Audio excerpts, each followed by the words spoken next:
Welcome back to the Cybersecurity Advent Calendar. Today is 8th of December and today is also the Feast of Immaculate Conception. It's celebrated in many Catholic countries like Italy, Spain and Philippines and Ireland.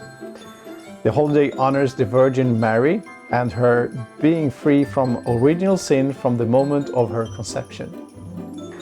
In some countries, people attend processions and prayers in churches, decorate Mary icons with flowers and celebrate the masses, parades, music and dance. In places like Italy and Spain, this also marks the start of Christmas markets and festivities.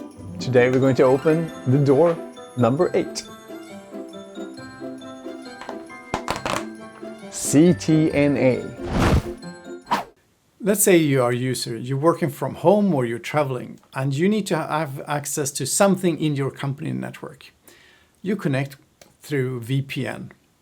And when that is established, you have access to whatever you need in your network. You're sitting like in the office, but remotely. You have access to all the applications you need. Now imagine this. Your computer has been compromised. The hacker can easily scan the whole network with the extended network and chasing for weak spots.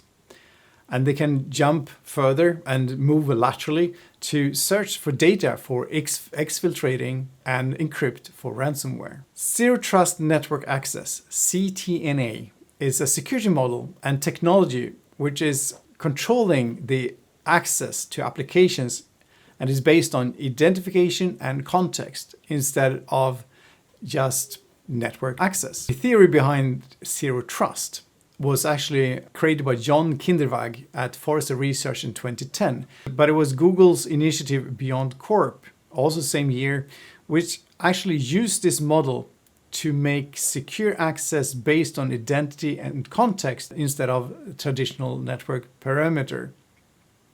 So in short, CTNA replaces the old idea of everything within your network is trusted with nobody's trusted until it's proved every time. So basically, never trust, always verify.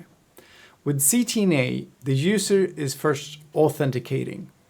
And with authentication, it is identifying the user and via single sign-on and multi-factor authentication. And most often it's an external IDP like Entra ID. The next step is a posture check, checking that your device is secure, updated, and for instance, that you're running an antivirus, your disk is encrypted. And when everything is compliant so far, there's a policy decision based on if the user is supposed to have access to this application based on the identity, the role, application itself, and the location and the risk factor. And when everything is fine, the next step is to send this traffic through a proxy. And most often it's a cloud-based one. And it's controlling and it's logging and it can stop if everything is breaking any policies. And it can be used by agent and it can be agentless, like browser access. And then when all this is done, they only get access to the specific application they need, not the whole network. So why is Zero Trust so important for companies? Well, first of all, it protects against insider threats and compromised accounts. The second thing is it's decreasing the risk of attacks using segmentations. And it supports dynamically risk-based access, independent of where the user is. And of course, it's providing a better compliance and reporting.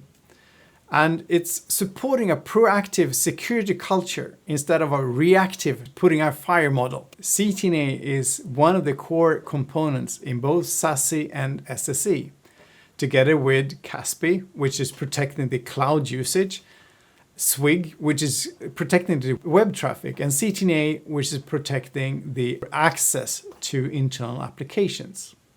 Zero Trust Network Access. Learn a little every day. See you tomorrow.